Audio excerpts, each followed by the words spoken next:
One of our favorite things to do together as a family is to go on road trips. And we do that in both our Tesla and in our RV.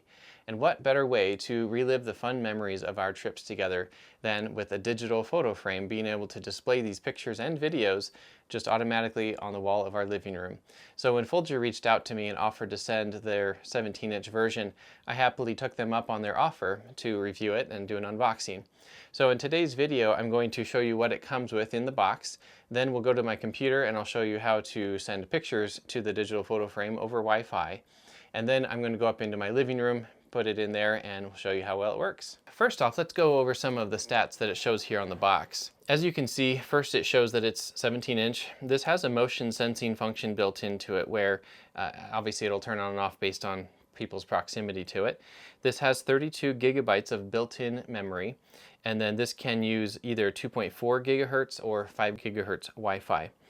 Also, you can display pictures, music, movies, or motion sensing as well. It will also auto rotate. So if you want to put it portrait or landscape, it will go either way. And then it also has a function for calendar or clock and weather station. Now I haven't seen that before, so I'm going to be seeing this for the first time when I set this up with you. It also will store your files on the cloud and sync those to the photo frame over Wi-Fi. Now switching around over to the back, it has pretty much all of the same information here. I would point out though that it allows you to share it with friends and family so they can send files to this digital photo frame as well.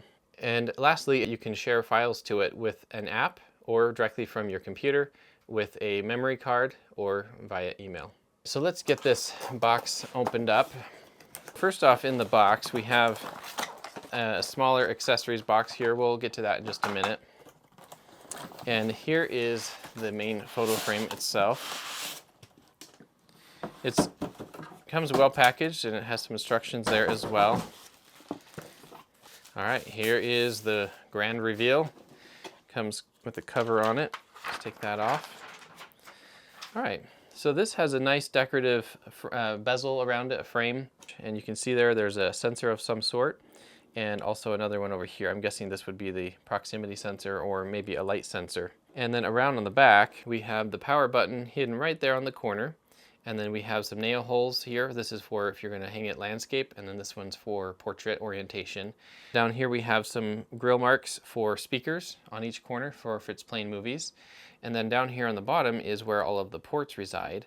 And if we tilt this back, you can see that there is a micro USB port. Then we have the USB-A port, and a DC input port for the power cord, and then a micro SD card slot. So let's look at what's here in the accessories box that it comes with. I'm assuming this is probably just the power cord, but maybe something else. Oh yeah, there's some other things in here as well. So it comes with a remote, some screws for mounting it on a wall, and then it comes with just a regular USB cable. This is some kind of bracket that, oh, I see. That's what this square here is for. So you can just set this like that, and it will just sit on a shelf if you want. And then lastly, we have the power cord. So I'm going to get this set up and let's add some media to it. I have the AC power adapter plugged in here, and this is the other end of that cord. So I'm going to go ahead and plug it into the DC in port of the photo frame. Here's the startup screen, and it's asking us to select our language. So then down here they have the next button, and this is touch-sensitive screen. It shows the Wi-Fi connections available in our house. So I will go ahead and select ours and then put in my password. And it brings up a regular QWERTY keyboard here. Then push connect. So now it shows connected up here on the Wi-Fi. So now it's wanting us to set up details about the time zone and whatnot, so I'll take care of that now. And now I need to download the vPhoto app. There's a couple of ways to do this. You can just search for the vPhoto app in your app store, but they also have QR codes here. So I'm going to pull up the camera app on my phone, go over the QR code for my preferred app store, which is the Android app store. And then here it pulls up the vPhoto app directly, and I'll just go ahead and install that. Now that is successfully downloaded. And before I go into the app, I'm going to go ahead and push the next button here and see what they tell me to do next. So now I'll connect the app on my phone to this frame by pointing my camera to this QR code here on the screen. So we'll touch this little icon right here to the side that we'll take a picture of the QR code, and now it shows that I have bound to this device. The next screen shows a connection code that I can use to share this with friends or family, and so now we can start adding pictures to the frame, and we can also set up a inbox or for being able to send email to the frame directly. Down here in the bottom it says complete. Alright, so find new version, functional optimization. So I'll go ahead and say yes to download the latest firmware update. It has finished downloading the firmware update. It's giving us this notice that all the data on the frame will be lost. And my hope would be that in the future that it will re-download all of the contents that were on the frame from the internet so that I don't have to put on all my pictures again. I'm not really sure how that works. Okay, so the app is installed, and I'm going to go ahead and say open. So we're back to the setup screen with the new firmware English. It's already connected to the Wi-Fi, so it did keep the Wi-Fi connection settings. It did not keep these settings, so I have to put this in again. I looked at the app on my phone, and it looks like it's still connected, so I'm going to just skip through this, and we'll get to the home screen again and see if we can just send pictures to our frame. So let's just look through this. This is my first time seeing this as well. If we tap on that picture collage section, it then shows us the options for pictures. So we have all versus internal storage and the TF card. I'm not totally sure what TF stands for because it looks to me like it's just a micro SD card slot. And then we have USB, folder, and favorites, and then my account. I obviously don't have anything set up in here yet. Then we have the weather over here, and we can specify the city that we want it to show the weather for. So I'm going to go up here and enter in my city. Okay, it looks like it found it. So we'll go ahead and select that, and I'll take off Washington, and then we'll leave Salt Lake. Go back. So now it shows our Salt Lake weather there. And then down here we have alarm. Let's see what that looks like. So we can say add an alarm. I'll leave the repeat off, ringtone, the default. I'm just curious to see what it sounds like. It is currently 9:27, so I'm going to set this to 9:28. We'll say OK and say OK. That's what the alarm sounds like. And then we can swipe like this to end the alarm. So if you had this next to your bed, you could use this as an alarm if that was loud enough. The next option over is clock. And so if you want to just have a clock up on your screen at all times to look at in your living room or where we have this, this can be what you have it displayed. You can also double tap here on the screen and it will bring up a couple of design options for the clock. So we can do a traditional hand clock, but that's pretty much what all the rest of these are. We only have the one digital option that was here at the beginning, and the rest are all dials. So that's kind of fun. And then also up here in the top left corner, you'll see that there's this button with a circle around it, and that is more of a menu button. So you can go back to the home screen, change the volume, or turn the frame off. You'd see that the option over here on the right was power. So I'm going to hit back. So then we can look at video. Now we don't have anything here on the storage yet, so obviously it's not going to show anything, but we have the option of pulling up video from a couple of different sources along here. Back at the home screen, we also have the option for music, and then we can go into the settings a bit. Going here into settings, we have the QR code for connecting a device to the frame to be able to upload media to the frame. And so we've already done that. Then we have album settings. So we have a couple of things that we can do in here, adjusting the brightness, the volume, the sounds that it makes when you touch the screen. You can turn those off. Assistive touch, I'm not sure what that means. You can change the language, specify how long the slideshow goes for, if it's sequential in the slideshow mode versus random. You can sort by a couple of different things, time and name. You can have it show a caption, which I'm guessing would be either the EXIF information inside of the picture, or perhaps that's the file name of the picture. I don't know, we'll see. And then we can change the date and time here, it looks like. And right now it's just getting it from the internet, which works for me. Sleep, so we can specify that at a certain schedule, like a certain time of night, it'll go to sleep and the screen just turns off. Motion sensor, so this is saying that after 2 minutes of no motion, it turns off. Auto rotate, so if I were to rotate it portrait, we can go ahead and do that right here. Yep, it goes portrait orientation. So that's pretty cool. So this is obviously all the defaults. factory data reset, we don't need to do that. But if I were to sell this, for instance, or maybe take it to someone else's house and we wanted to start over from scratch, we can reset the device. And then it has a help menu here, and it's pretty much just pointing us to the app to go to the help area in that app, I assume. And then we have an about screen where it shows us information about this particular device. And in here you can see it has a total of 32 gigabytes of storage, and over here it shows how much storage is currently available. So that's helpful to go to see how full this device is.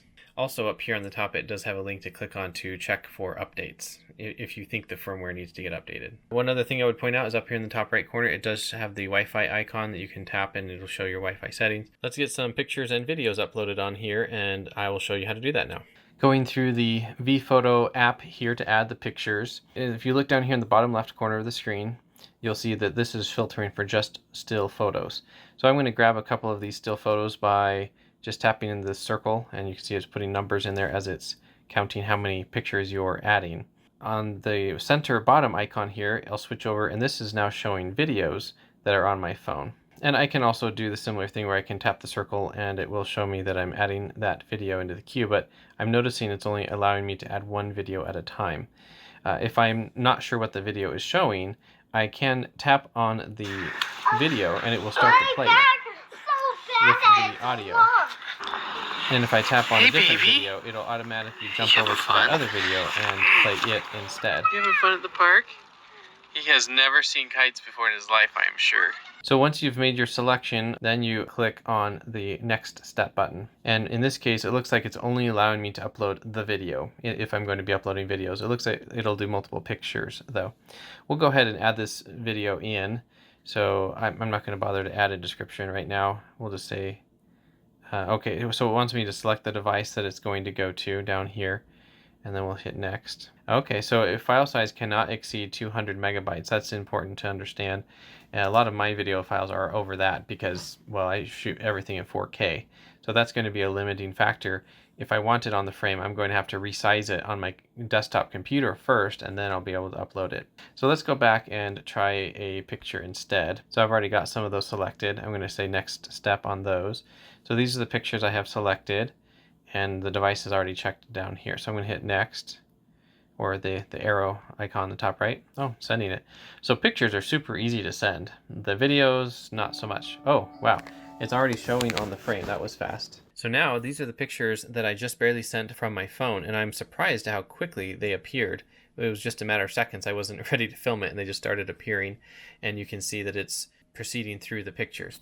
I find this interesting. It's gone back to the home screen afterwards, but it is showing the pictures right there. These are, of course, generic pictures that came on the frame, and it's filtering through those there. So this looks like it's the way it's designed is this is kind of just a home screen, and then it's showing you the pictures that people have sent to you from a variety of mechanisms, and now it's replacing those pictures with these. I'm going to look in the settings and see if we can have it just constantly doing a slideshow of these pictures full screen. Okay, I found the setting that is that. So if we go into the setup and then go to album settings, and then over here it says slideshow. So slideshow is where it will go into your media full screen, and it will continue to proceed through these pictures continuously until we touch the screen. Now, one thing I noticed is that it wasn't already showing any pictures, and the moment I sent the picture, it then started to show them, and then it went back to the home screen. So anytime somebody sends you new pictures, it looks like it immediately forces them to be what is shown first, and then it'll go back to the normal slideshow. Let's see if I can figure out why that front one is not rotated. I think I might have accidentally rotated it. So if you tap here on the screen, you can see there's a rotation button right here. And I actually did touch that when I was trying to figure out how to get out of this slideshow on the previous screen. So if you touch that enough times, then it comes back around and it is now upright. So there are some other controls down here. We can pause the slideshow and it'll just stay on that picture, or we can let it keep going. We can delete the files off of the frame if we want to. We can zoom in. It looks like there's a gear icon here, and it looks like we have some options to show captions, background music, things like that. And then this button is an information button that shows us information about that file. This right here, I'm not sure what that is. Oh, okay, so it'll show multiple pictures at the same time. And it looks like, oh yeah, it's changing them. That's interesting. We can still scroll, There's not a lot of files on the frame yet, so it doesn't have a lot to scroll between, but you can see that the aspect ratio doesn't quite fit how it's split, but it's still doing that. And we can have it be 3 at a time as well. Let's see how high it goes. So 4, and then auto. So I guess that just kind of tries to fit it according to the shape of the pictures. So now I'm going to find a video file that is below 200 megabytes and let's get that uploaded so we can see what a video file looks like. I found a video here that is below 200 megabytes, so I'm going to say next step now, and we'll go ahead and say send and see how long this takes. So it looks like it is doing some compressing as well. So it's taking whatever you had up to 200 megabytes and making it smaller. Unknown settings. It looks like here it's uploading 135 megabytes. In reality, it's not actually resizing it terribly much. All right, that finished uploading. So going over to the frame, all of a sudden the video just started playing, and it did play a chime for a second, but I missed it. In any case, the video has now finished uploading to the frame and it's playing it. Now that it's finished playing the video, we can go back into video here and it will show us the file that it uploaded, and it does rename it, has compress in the name, and then we can tap it here and it will display that video. So you can hear the sound of the video, but it is not crazy loud. It looks really nice. I'm actually pretty impressed with the video quality here. I've definitely seen worse. This is a 4K camera on my cell phone, which is a Samsung Galaxy S21 Ultra. And then now it's being played, and it's been compressed, and it's being played on this screen. We can hear the volume from the video, but it's not terribly loud. If we tap on the menu up here, it'll show us the volume here, and if we start adjusting the volume, it shows us the slider over there. So this is as loud as it gets right there. That's not too bad. It actually sounds pretty good. I mean, for being a picture frame. One thing I don't love is the main menu and the back button often overlap up here in the corner, so they really should adjust that in the firmware and give them some space. Now clearly with video, because of the compression and the 200 megabyte limit, I hope that limit doesn't apply to if we, for instance, put it on an SD card. I loaded up some video files onto a 256 gigabyte micro SD card and plugged that into the back of this frame. And so this is one of those videos. This is a time lapse that I shot from our trip to Arizona. Now, you may not be able to see it really well, but there is some jitteriness in the playback that isn't visible when I play this back on my normal computer. Video files from drones are notoriously hard for computers to decode. They use the H.265 codec most of the time, I believe. And these aren't drone. These are from my A6600, and these are individual frames that have been created as a time-lapse in After Effects. So that doesn't quite count. Here you can see the clouds kind of getting jittery. Now here is a video file from my drone. So this is a DJI Mavic 2 Zoom, and you can't see it really well, but I can tell that there is jitteriness here. It is not buttery smooth like it is on my normal computer. So the processor on this frame is not high-end enough to be able to play 4K video flawlessly. I don't fault it overly much. It's a digital photo frame. It's mostly used for stills, not for videos. The fact that it can do videos is cool, and I bet if this was 1080p regular HD video, it would probably look smoother. So that's cool that you can put a 256 gigabyte micro SD card in here and you can have all your content loaded up and it just plays it immediately. While it's playing back a video, if you decide you'd like to delete that video, right here on this normal screen where it's playing back, there is no way to delete it. So what you have to do is go up here to the main menu and just go back to the home and then go into video here. First you have to select the file here on the side, figure out which one it is that you want to delete, and then you can tap on this menu icon up here, select the button next to the file you want to delete, and you could do multiple simultaneously, and then you hit the delete button and it will delete it off the SD card. And that is different than how it works with regular stills. With a still image down here, when you tap on the screen, it gives you all these options, and one of those options is the delete button right here while you're watching it on the screen, which is obviously more convenient. I'm not sure why it's different. Something I just discovered is if you want to zoom in on the picture, you can just double tap on the screen and it will zoom in twice, and then it will go back to regular once you've done it the third time. If you want to share this frame with someone else so that they can send files to it, you can do it right here on the screen itself.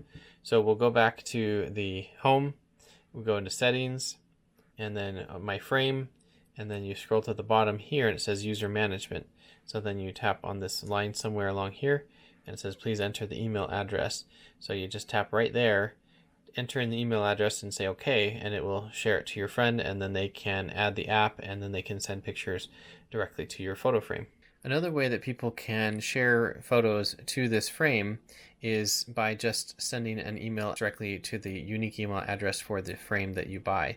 I'll have this blurred out because I don't want people sending pictures to my photo frame, but there's an email address listed right here for each frame that is unique, and you can just give that to people. They can send those pictures as an attachment and it will come straight to this frame.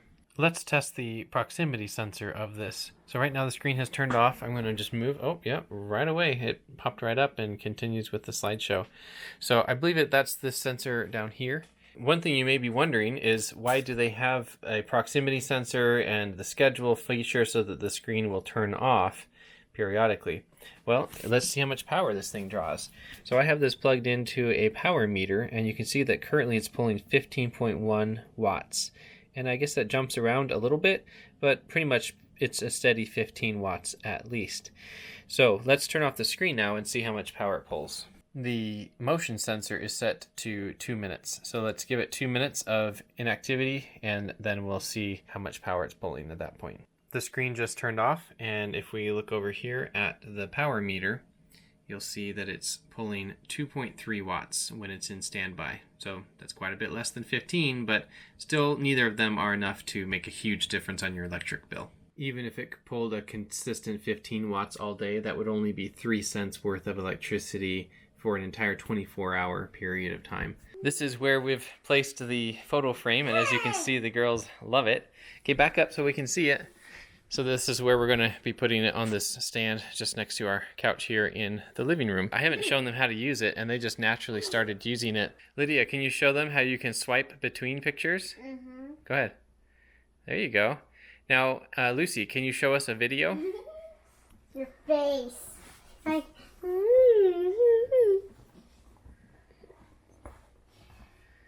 There you go. Now, how do you change the volume of the audio? swipe up. Yeah, so they can just swipe up or down over here on the side, which I hadn't actually discovered that myself. They did that on their own. Okay, I did Clara, can you show us some pictures? She's hitting home. She's clicking on the photo collage there. It takes us into just pictures. And I've loaded this up with a lot more pictures than it had before. And so now the girls are just scrolling through, finding their favorite pictures and looking at them. And scrolling through like that. Yep. Needless to say, this thing has a lot of fingerprints on it now because the kids have been playing with it, and that's fine. It's a touchscreen monitor, basically. But I don't really see the fingerprints as long as the screen is on and showing content, so that's fine. When it turns off and it's black, you can see the fingerprints, but they're not that bad yet.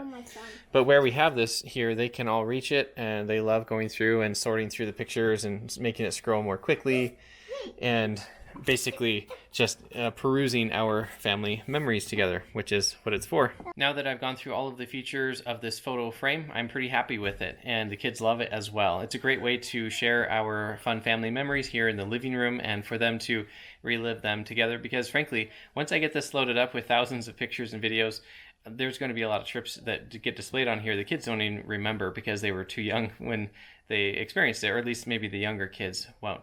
So I think it's a great thing to have, and I'm pretty happy with its functionality and how well it works. The touch screen isn't as sensitive as I'm used to with, say, tablets or cell phones, but for its purposes, it's actually working just fine. The video files being too large is a pretty common problem. You really can't send very long videos to it if you're filming in 4K, which most people do these days, and I recommend still doing. So your mileage may vary on videos, and you may have to compress the files or maybe down-res them if you know how to do that.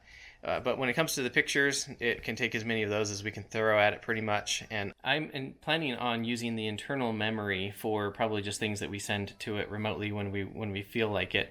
But for right now, when I'm going to do an initial population of thousands of pictures and videos, I'm probably going to load them onto a micro SD card, and I'll do that at my computer so that I can nicely organize it and get the files where I want them to be in the right order, and all the correct ones that are the nicest pictures that I want to display in my living room. And then I'll just plug that in and it just starts displaying them automatically, and so it works really well. I hope it's been helpful seeing how well this frame works, and with that, I will see you in the next video. Thanks for watching.